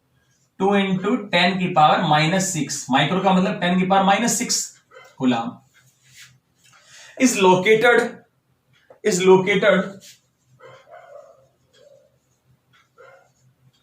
2 metre 1 metre. यहां पर ये इस पॉइंट पे, इस पोजीशन पर है। कैमरे में आ नहीं रहा, इसको थोड़ा सा नीचे लिखता हूं मैं। इज लोकेटेड 2 मीटर 1 मीटर, यहां पर लोकेटेड है। ठीक है, तो अब मुझे बताओ इसका पोजीशन वेक्टर क्या होगा? इसका पोजीशन वेक्टर कितना हो जाएगा? अभी आपको बताया ना, कितना होगा? 2i cap x coordinate y coordinate, तो 2i cap plus 1j cap. 1 को लिखने की कोई जरूरत है नहीं, j कैप। एक दूसरा चार्ज और दे रखा है हमको Q2, वो दे रखा है -5 microcoulomb. Is located 2 metre minus का और 4 मीटर, -2 मीटर पे और 4 मीटर पे लोकेटेड है। तो इसका पोजीशन वेक्टर क्या हो जाएगा? माइनस का 2xy, तो 2 माइनस का 2i कैप प्लस ये प्लस का है तो 4j कैप। ये इसका पोजीशन वेक्टर। अब मैं इसे हटा देता हूं, इसे हटा देता हूं ताकि अपने को बोर्ड पे थोड़ी जगह मिल जाए। अब बोल रहा है स्टूडेंट कि determine the force on Q2 due to Q1। कह रहा है Q2 चार्ज पर Q1 की वजह से लगने वाली जो फोर्स होगी वो फाइंड करो, वो कितनी होगी। मतलब थोड़ा पिक्चराइज कर लो इसको। ये हमारा Q1 चार्ज है, कितना है? 2 माइक्रोकूलम। ये हमारा Q2 चार्ज है, कितना है? 5 माइक्रोकूलम माइनस का। 2 चार्ज है हमारे पास। अब स्टूडेंट थोड़ी कहानी में थोड़ा सा ट्विस्ट आ गया। फिर गौर से अगर आप देखो तो स्टूडेंट दोनों चार्ज कैसे हैं? Opposite in nature, so they will attract each other. तो एक दूसरे को अट्रैक्ट करेंगे। इस बार जो फोर्स लगेगी स्टूडेंट वो कुछ ऐसे लगेगी। चलो एक मिनट। इस बार जो फोर्स लगेगी, अब दोनों पे अट्रैक्टिव फोर्स है। Q2 चार्ज Q1 को अपनी तरफ खींचेगा। चार्ज 1 पे लगने वाली force due to Q2, force on charge Q1 due to Q2 इस तरफ अट्रैक्ट करेगा, Q2 इसको इस तरफ करेगा अट्रैक्ट, और Q1 Q2 को इस तरफ अट्रैक्ट करेगा।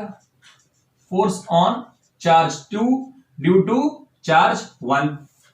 समझ आ रही मेरी बात? हमको ये निकालना है, ये वाली फोर्स फाइंड करनी है, ये वाली जो फोर्स है ये फाइंड करनी है हमको।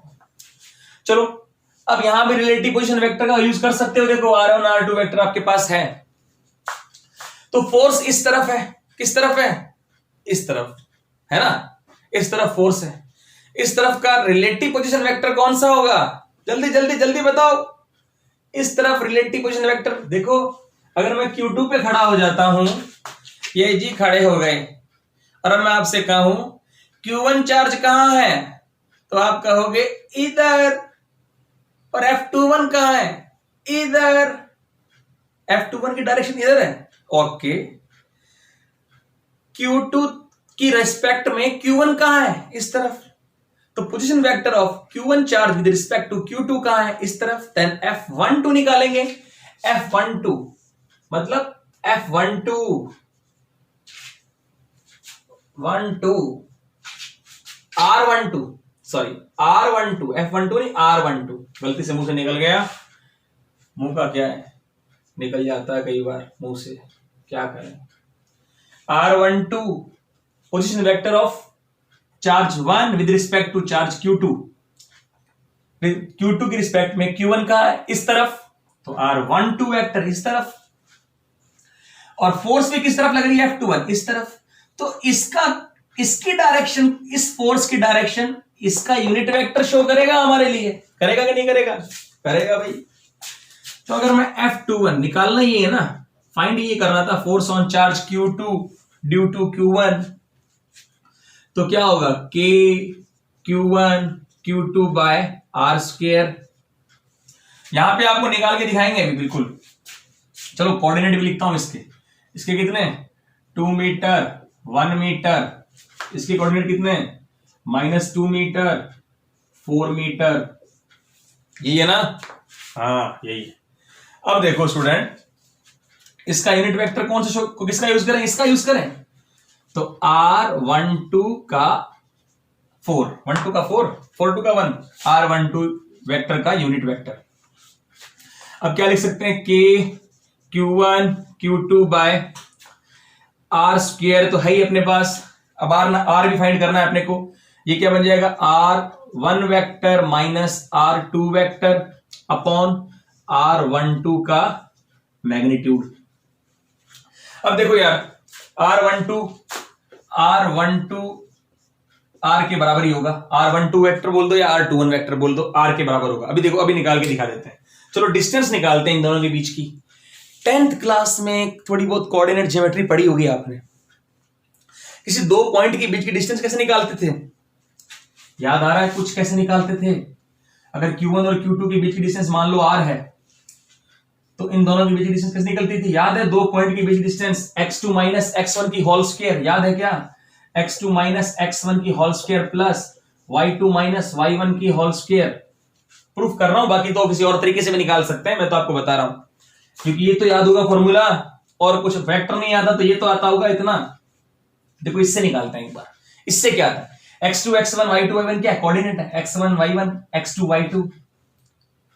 अब देखो निकालते हैं, x2 कितना है, चलो इसको x2 y2 मान लेते हैं, तो -2 x2 माइनस x1 -2 की whole square plus y2 minus y1 की होल स्क्वायर 4 माइनस 1 की होल स्क्वायर। ये कितना हो जाएगा, -2 -4, और -4 की स्क्वायर क्या होगी, प्लस की 16 ही, माइनस की जब स्क्वायर करोगे तो प्लस का ही पॉजिटिव नंबर आता है, तो कितना आएगा 16, और ये 4 माइनस 1 कितना 3 की स्क्वायर 9, ये कितना आ गया √25, ये कितना होगा 5, R की वैल्यू कितनी आई 5, वाह तालियां बजाओ जोरदार इसी बात पे। R की वैल्यू कितनी आई 5, डायरेक्ट यहां लगा सकता हूं, डायरेक्ट इसको यूज कर सकता हूं 5, पर आपको कुछ बताने के लिए मैं एक चीज और यूज करता हूं, आपको थोड़ा समझ में आए। चलो याद होगा, ये कार्टेशियन कोऑर्डिनेट सिस्टम के अंदर डायरेक्ट ऐड करते थे, डायरेक्ट घटाते थे। चलो R1 माइनस R2 वेक्टर निकालते हैं, पहले R12 वेक्टर की बात करते हैं, R12 वेक्टर की बात करते हैं, इसका क्या वैल्यू निकल के आती है। R12 वेक्टर क्या था, चलो R12 वेक्टर होता है R1 vector minus R2 vector, यही सेम आंसर आने वाला है। R1 वेक्टर कितना है 2i cap plus j cap, और R2 वेक्टर कितना है minus 2i cap plus 4j cap. अब माइनस करना है तो i में से i वाला घटाओ, j में से j वाला घटाओ, याद है ना, सीधा कार्टेशियन कोऑर्डिनेट सिस्टम में क्या होता था, डायरेक्ट ऐड करते थे, डायरेक्ट घटाते थे, ठीक है, उसमें कोई एंगल का खेल नहीं था बीच में, जब कार्टेशियन कोऑर्डिनेट सिस्टम की बात करते थे हम लोग।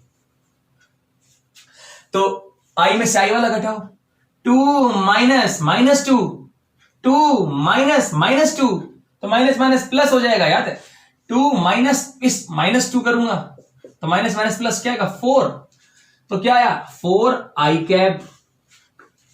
अब j में से j वाला घटाओ, j कैप 1 माइनस 4, ये तो प्लस का ही है ना, 1 माइनस 4 कितना आएगा माइनस का 3 j कैप।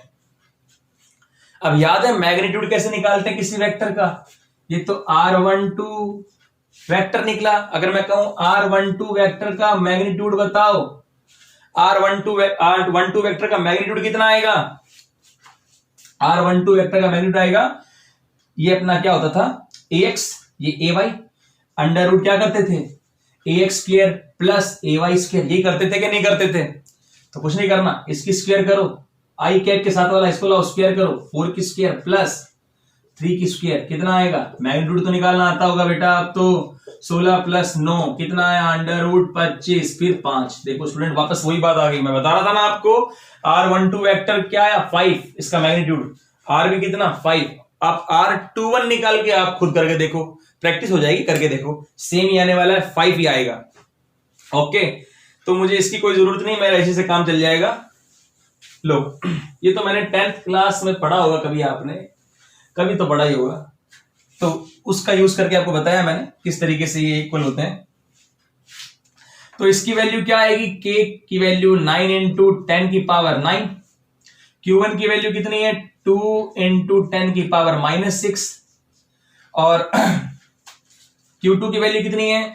5 इंटू 10 की पावर -6, और अपॉन में चार्ज माइनस का नहीं लिया स्टूडेंट, क्योंकि मैग्नीट्यूड लेना यहां पर सिर्फ चार्ज माइनस का, तो माइनस की वैल्यू तो ये शो कर रही थी कि बस चार्ज दोनों के बीच में अट्रैक्शन फोर्स है, तो -6, और r की वैल्यू कितनी है अपने पास? 5 आई, तो 5 की स्क्वायर कितनी होगी? 25, और इसकी वैल्यू भी कितनी है? R12 वेक्टर की मैग्नीट्यूड भी कितना आया? 5 आया। 5 को 5 की स्क्वायर से मल्टीप्लाई करो, 25 इंटू 5 कितना हो जाएगा? 125। अब मैं थोड़ा इसको मिटा देता हूं स्टूडेंट, क्योंकि जगह नहीं है अपने पास रखने की। अब ये R1 vector minus R2 vector कितना है? 4i cap minus 3j cap, 4i cap minus 3j cap. अब स्टूडेंट इसको सॉल्व कर लें आप लोग, क्योंकि अब इसको मैं सॉल्व करूंगा तो वीडियो पहले ही बहुत लंबा हो चुका है, और इसको लंबा करना शायद बेहतर नहीं होगा। तो इसको सॉल्व करोगे आप तो 7.2 इंटू 10 की पावर -4, और जो ये वेक्टर है अपने पास 4i cap minus 3j cap, exact vector form में निकाला है अपनों ने, force on charge Q2 due to Q1, ये अपना answer. I think, I hope आप लोगों को समझ में आ गया होगा कैसे वेक्टर का यूज किया आप लोगों ने इसके अंदर, काफी चीजें क्लियर हो गई होगी आपकी। पोजीशन वेक्टर क्या होता है, रिलेटिव पोजीशन वेक्टर क्या होता है। तो थैंक यू इसके लिए, इसको समझने के लिए, इतना टाइम देने के लिए। अब एक क्वेश्चन और करते हैं, इस पे एक न्यूमेरिकल और करते हैं स्टूडेंट, करना है कि नहीं करना? कर लो यार, कर लो, क्या फर्क पड़ता है, कर लो कर लो कर लो, क्या फर्क पड़ जाएगा, कर लो यार, कर लो, क्या फर्क पड़ता है।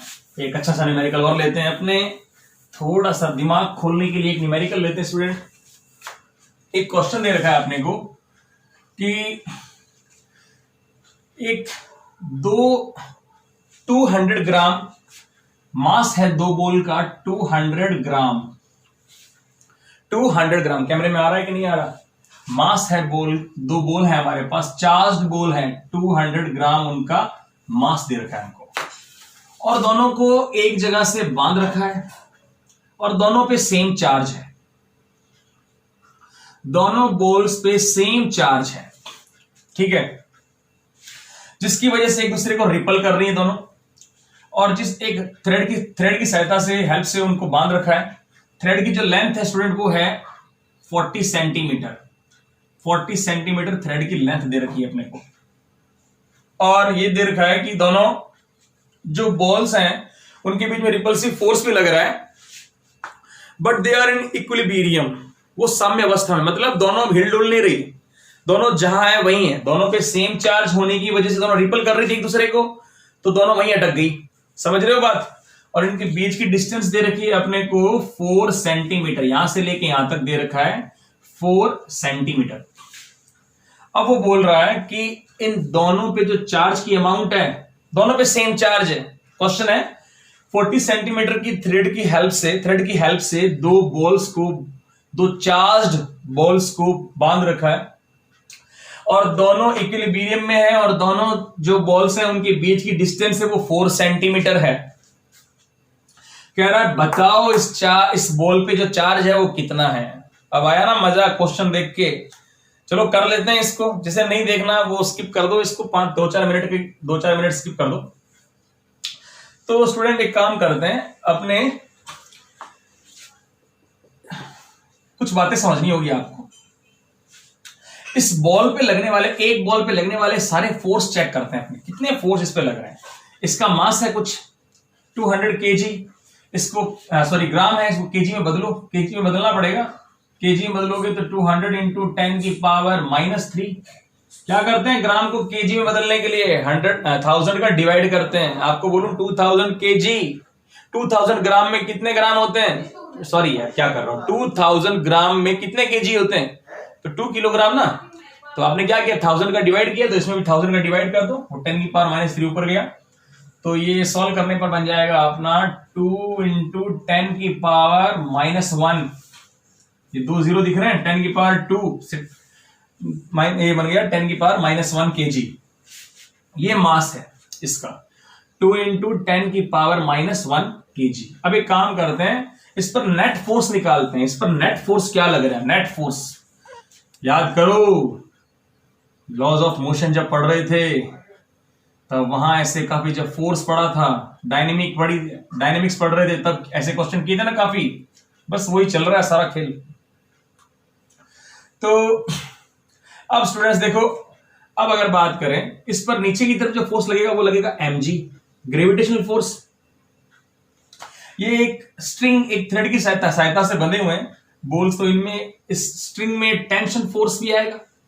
ठीक है, इस टेंशन फोर्स का इस तरफ का जो कंपोनेंट लेते हैं अपने, मान लो ये एंगल थीटा है, मान लिया ये एंगल थीटा है, थीटा, ये एंगल अगर थीटा है तो थोड़ा साफ सुथरा बनाते हैं। तो ये एंगल भी, ये टेंशन फोर्स है स्ट्रिंग में, ये एंगल भी कितना होगा, थीटा होगा। तो इस टेंशन का इस तरफ का कंपोनेंट, जिस तरफ एंगल होता है उस तरफ का कंपोनेंट क्या होता है, कॉस कंपोनेंट। तो ये क्या बन गया, टी कॉस थीटा। और जस्ट इसके परपेंडिकुलर कंपोनेंट लें तो ये क्या बन गया, टी साइन थीटा। अब दोनों पे सेम चार्ज होने की वजह से दोनों एक दूसरे को रिपल करेंगे दोनों। तो ये इस पर जो फोर्स लगा रही है, ये वाली बॉल इस पर जो फोर्स लगाएगी वो इस डायरेक्शन में लगाएगी, इलेक्ट्रोस्टैटिक फोर्स अपना इस डायरेक्शन में लगाएगी फोर्स। अब देखो स्टूडेंट, ये इक्विलिब्रियम में, नेट फोर्स बॉडी पे भी 0 है। अगर आप यहां से गौर से देखो तो देखो ना, ये बॉल ना ऊपर जा रही है ना नीचे जा रही, इसका मतलब ये दोनों फोर्स बैलेंस में है, दोनों इक्वल है। ये ऊपर खींचना चाहता है, ये कंपोनेंट ये नीचे, mg नीचे की तरफ, तो ये बैलेंस है। इसका मतलब mg जो t cos थीटा है हमारा, t cos theta is equal to mg। और इधर से आप देखो, जो इलेक्ट्रोस्टैटिक फोर्स है वो इस तरफ लग रही है, इसकी वजह से रिपल्सिव फोर्स लग रही है। इस पे दोनों पे सेम चार्ज है ना, इन दोनों बॉल्स पे सेम चार्ज है। मान लिया चार्ज कितना है इन पे, इस पे q चार्ज है। इस तरफ इलेक्ट्रोस्टैटिक फोर्स लग रही है, इस तरफ इस जो स्ट्रिंग में टेंशन फोर्स है उसका इस तरफ कंपोनेंट लग रहा है टी साइन थीटा। तो यहां से ये टी साइन थीटा ये किसके इक्वल आ गया, एफ ई के। एफ ई की बात करें तो एफ ई की वैल्यू क्या होगी, चलो बाद में लिख लेंगे। ठीक, अब एक काम करते हैं, टेंशन फोर्स जो आपको दिख रहा है टी, आपके पास एम है, आपके पास जी, जी की वैल्यू तो मालूम है आपको 9.8। और जो इलेक्ट्रोस्टैटिक फोर्स है, इलेक्ट्रोस्टैटिक फोर्स, इसका फॉर्मूला आप जानती हो क्या होता है, इसका फॉर्मूला होता है के, चलो बाद के Q1 Q2 by are square, दोनों पे सेम चार्ज है, then K Q square by are square.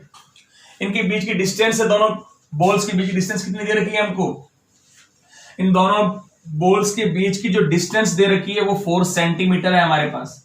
अब सेंटीमीटर एक ऐसा यूनिट नहीं है, इसको ऐसा यूनिट में कन्वर्ट कर लो। सेंटीमीटर को मीटर में बदलने के लिए क्या करते हैं, 100 का डिवाइड करते हैं, तो ये बन गया 4 इंटू 10 की पावर -2 मीटर। आर की वैल्यू आ गई हमारे पास। ठीक है, ये 40 सेंटीमीटर है, इसको भी मीटर में बदल लेंगे बाद में, कोई बात नहीं। अब देखो, अब अगर मेरे पास टेंशन टी की वैल्यू तो मेरे पास है नहीं, आर की वैल्यू है मेरे पास, के मुझे मालूम है। अभी हम ये मानते हैं कि वैक्यूम में पूरा जो एपरेटस है कहां है, वैक्यूम में, के की वैल्यू मैं जानता हूं। ठीक है, तो थोड़ा इजी हो जाएगा अपने लिए। काम करते हैं, अपने इक्वेशन सेकंड में फर्स्ट का डिवाइड करते हैं, इसको सेकंड मान लेते हैं इक्वेशन, और इसको फर्स्ट मान लेते हैं। देखो डिवाइड करने से क्या होगा, टी से टी कैंसिल आउट हो जाएगा, समझ आ रही मेरी बात? तो टी साइन थीटा में जब टी कॉस थीटा को डिवाइड करोगे तो टी से टी खत्म, तो टी वाली टेंशन खत्म हो जाएगी। और यहां क्या है, K Q square by are square, इसमें डिवाइड कर रहे हो एम जी का डिवाइड हो गया नीचे। अब टी से टी कैंसिल आउट हो गया, ये क्या निकल के आया, ये बन गया अपना टेन थीटा। और यहां क्या बनता है, K Q square by are square M G. अब स्टूडेंट टेन थीटा कैसे कैलकुलेट किया जाए, टेन थीटा। अब मैं अपने पास क्या क्या है, देखो अपने पास एक ट्रायंगल के अंदर आपके पास ट्रायंगल की साइड है, राइट एंगल ट्रायंगल की, तो टेन थीटा साइन थीटा सब कैलकुलेट कर सकते हो आप इजीली। स्ट्रिंग की लेंथ कितनी है, 40 सेंटीमीटर, ठीक है, और 40 सेंटीमीटर। और इस ट्रायंगल को अगर मैं देखूं, इस ट्रायंगल को अगर अपने देखते हैं, इस ट्रायंगल को अगर आप देखो तो ये पूरा कितना है, 4 सेंटीमीटर, यहां से लेके यहां तक 4 सेंटीमीटर है, तो ये हाफ कितना हो जाएगा, ये 2 सेंटीमीटर हो जाएगा। बात समझ आ रही है ना? ये पूरा 4 सेंटीमीटर, तो ये कितना 2 सेंटीमीटर हो जाएगा। अब यहां से अगर मैं देखूं तो मेरे पास इस ट्रायंगल, ये एक राइट एंगल ट्रायंगल है, देखो यहां पर 90 डिग्री बन रहा है, तो मेरे पास हाइपो है और परपेंडी है, तो मैं साइन थीटा कैलकुलेट कर सकता हूं।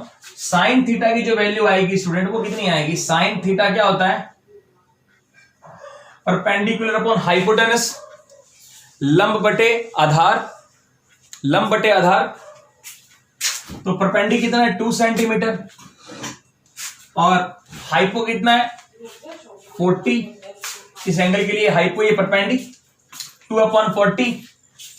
अभी कुछ स्टूडेंट क्वेश्चन करेंगे, सर अभी आपने इसको मीटर में क्यों नहीं बदला, बिकॉज ये तो स्टूडेंट एक रेशियो है, अगर मीटर में बदल के भी करूं तो भी कोई फर्क नहीं पड़ने वाला।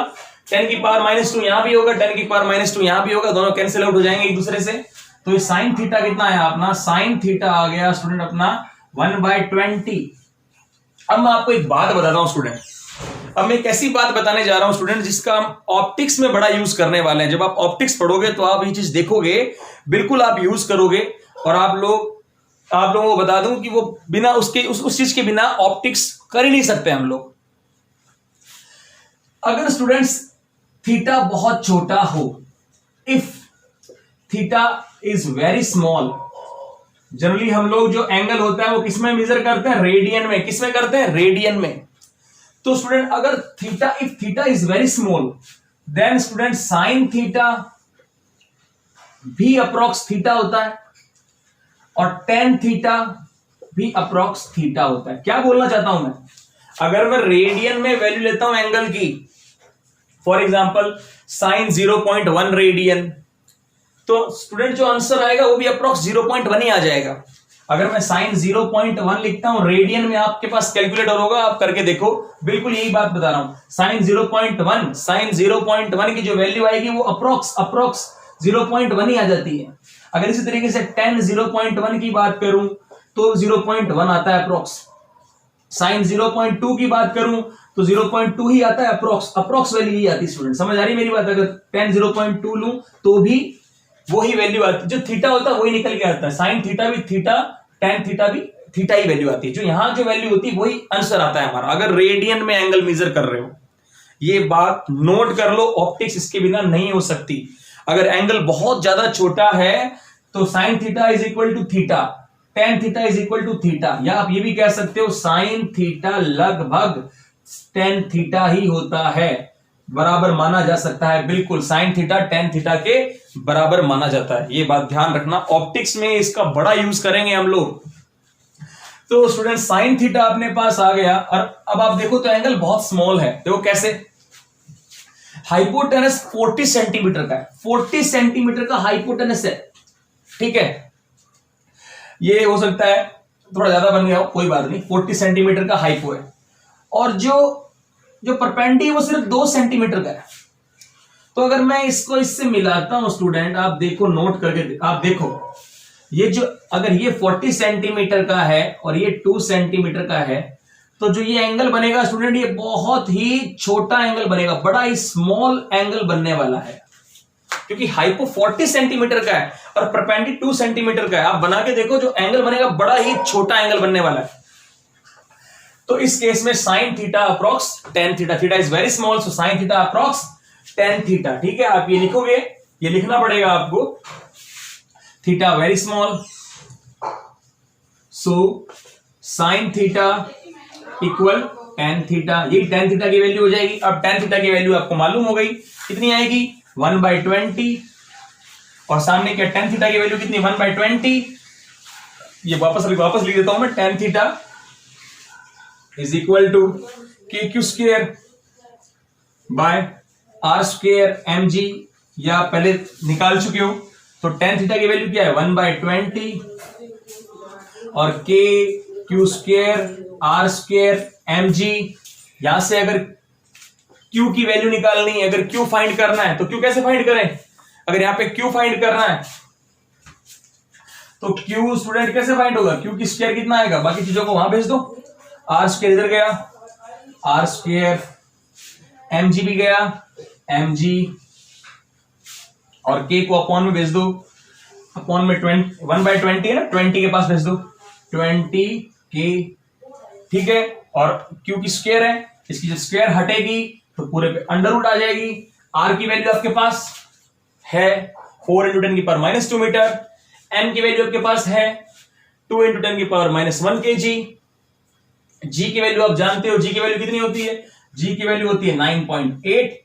Gravitational constant, sorry gravitational acceleration क्या होता है जी? Gravitational acceleration. के की वैल्यू आप जानते हो, के की वैल्यू कितनी होती है 9 × 10�9। वैल्यू पुट करो, आपका आंसर निकल के आ जाएगा, और आपका आंसर आएगा 4/3 × 10⁻⁻7 कूलम। और पढ़ने जा रहे हैं important facts of Coulomb's law और some limitations of Coulomb's law. तो अगर बात करें कूलम्स लॉ कहाँ वैलिड है, कैसे अप्लाई होता है, तो स्टूडेंट्स सबसे पहले जो लिमिटेशन जो बता रहा हूं मैं आपको वो ये है कि for Coulomb's law charge should be considered as point charge. For Coulomb's law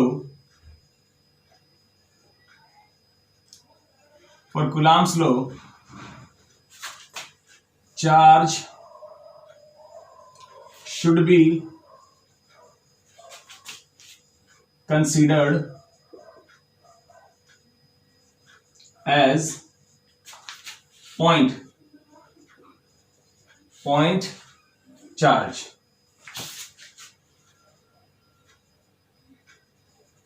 Charge should be considered as point charge। तो स्टूडेंट्स कूलम्स लॉ के लिए चार्ज का पॉइंट चार्ज होना जरूरी है। जैसा अभी पहले डिस्कस कर चुके हैं, पॉइंट चार्ज का मीन्स क्या है? ऐसा चार्ज जिसकी कोई डायमेंशन ना हो, या ऐसे दो चार्ज जिनके बीच की डिस्टेंस उन दोनों चार्ज के size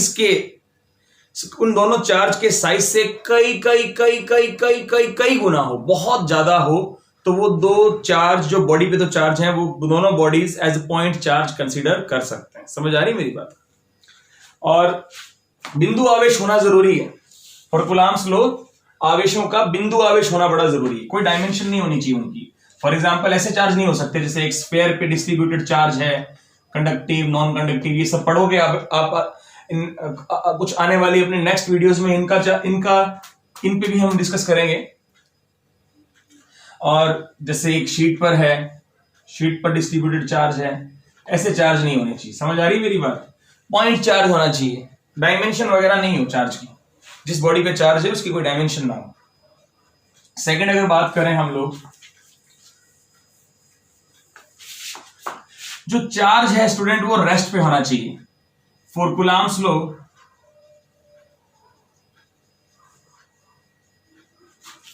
charges should be at rest। जो आवेश है, जो चार्ज है स्टूडेंट, वो स्थिर होना चाहिए, मोशन में नहीं होना चाहिए। Students, as you know that when charge in motion then it forms magnetic field.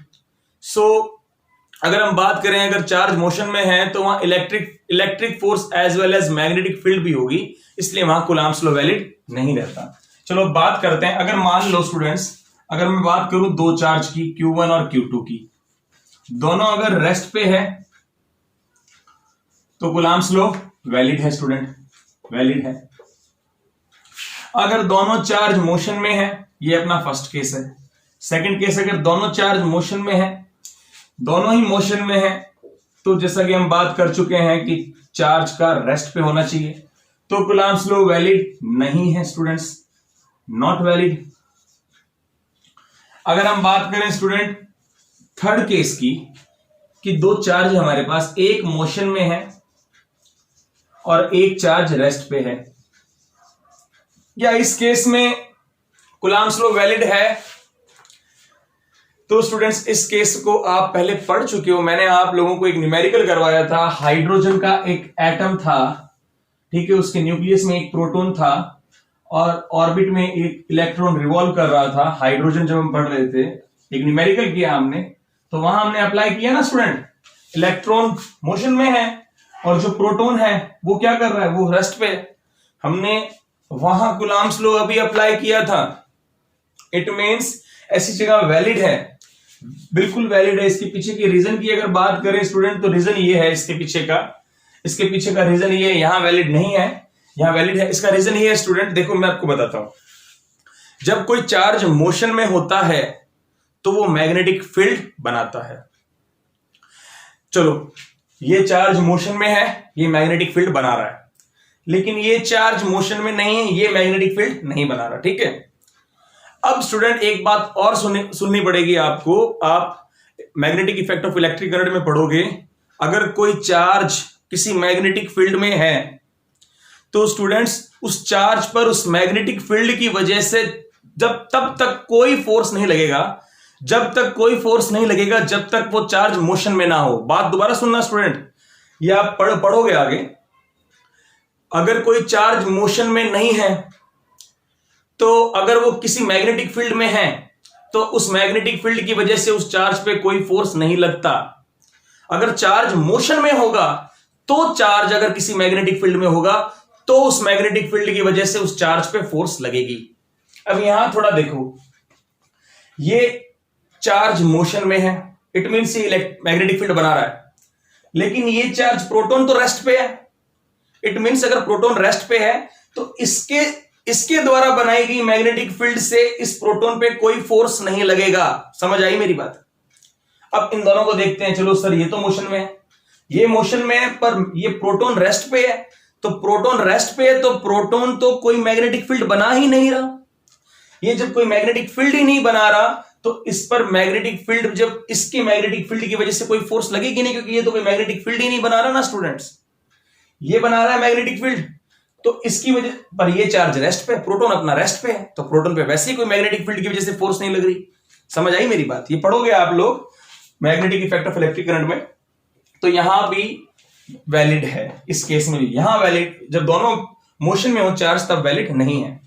अगर थर्ड केस की बात करें, टेक स्क्रीनशॉट स्टूडेंट्स, अब मैं इसको मिटाने जा रहा हूं। और बात करें तो students, Coulomb's law, Coulomb's force is not valid when distance between charges is in range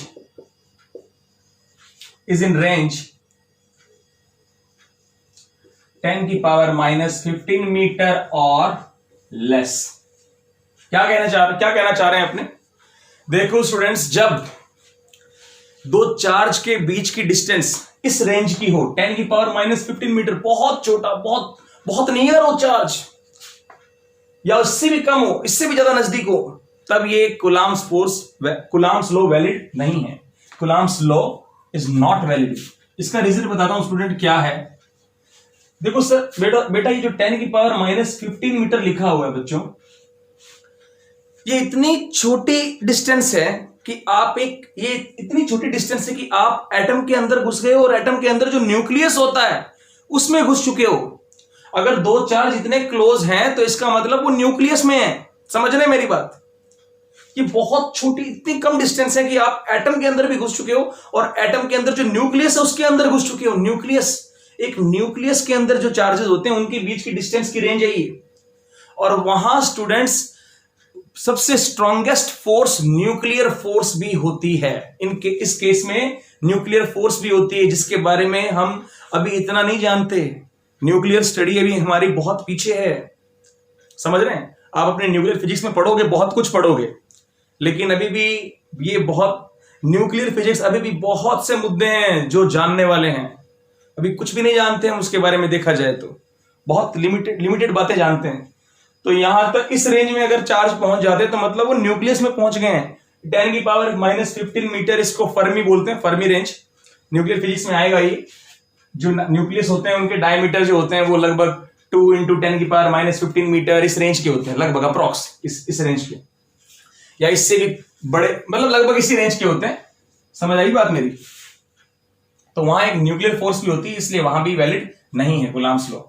और अगर बात करें स्टूडेंट, तो कूलम्ब्स लॉ जो अपना एक कूलम्ब्स फोर्स है स्टूडेंट, ये एक कंजर्वेटिव फोर्स है। और ये कैसी फोर्स है? कंजर्वेटिव फोर्स है। कूलम्ब्स फोर्स या इलेक्ट्रोस्टैटिक फोर्स क्या है? एक is conservative force. Conservative force, ये कंजर्वेटिव फोर्स है, संरक्षी बल है स्टूडेंट। आप लोग 11th क्लास में पढ़ चुके हो नॉन कंजर्वेटिव, कंजर्वेटिव फोर्स क्या होते हैं, संरक्षी और असंरक्षी बल। कूलम्ब्स फोर्स एक कंजर्वेटिव फोर्स है। और बात करें, ये एक सेंट्रल फोर्स है। Coulomb's force is central force. Central force क्या होता है ज्यादा जानने की जरूरत है नहीं, बस इतना ही ध्यान रखो, अगर कोई फोर्स एक्टिंग टुवर्ड्स और away from a fixed point, तो such type of force is called central force.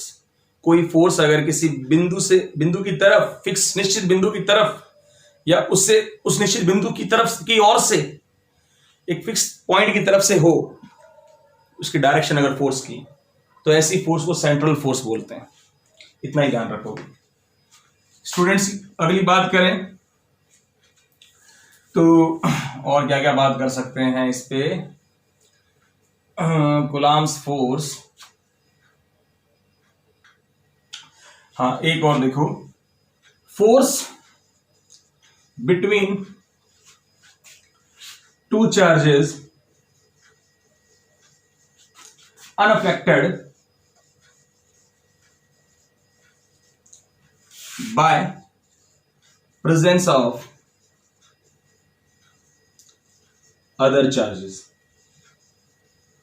It means जो ये कूलम्ब्स फोर्स है स्टूडेंट, कूलम्ब्स फोर्स दो चार्ज के बीच की, ये किसी और चार्ज की प्रेजेंस से इफेक्ट नहीं होती। समझ आ रही मेरी बात? किसी दो चार्ज के बीच की जो फोर्स होती है वो किसी थर्ड या फोर्थ या फिफ्थ चार्ज भी अगर आसपास हैं, तो उनकी प्रेजेंस से वो फोर्स, उन दो चार्ज के बीच की फोर्स पर कोई भी इफेक्ट, प्रभाव नहीं पड़ता। ओके स्टूडेंट्स, तो ओके स्टूडेंट्स, लगभग हमारी सब लिमिटेशन से इंपॉर्टेंट फैक्ट्स हमने डिस्कस कर लिए हैं। तो मिलते हैं नेक्स्ट वीडियो में, हम लोग force among many charges, principle of superposition, जहां हम लोग डिस्कस करेंगे अगर दो से ज्यादा चार्ज हो हमारे पास तो हम लोग कैसे डील करते हैं वहां पे। तो तब तक के लिए students, stay home, stay safe, goodbye students.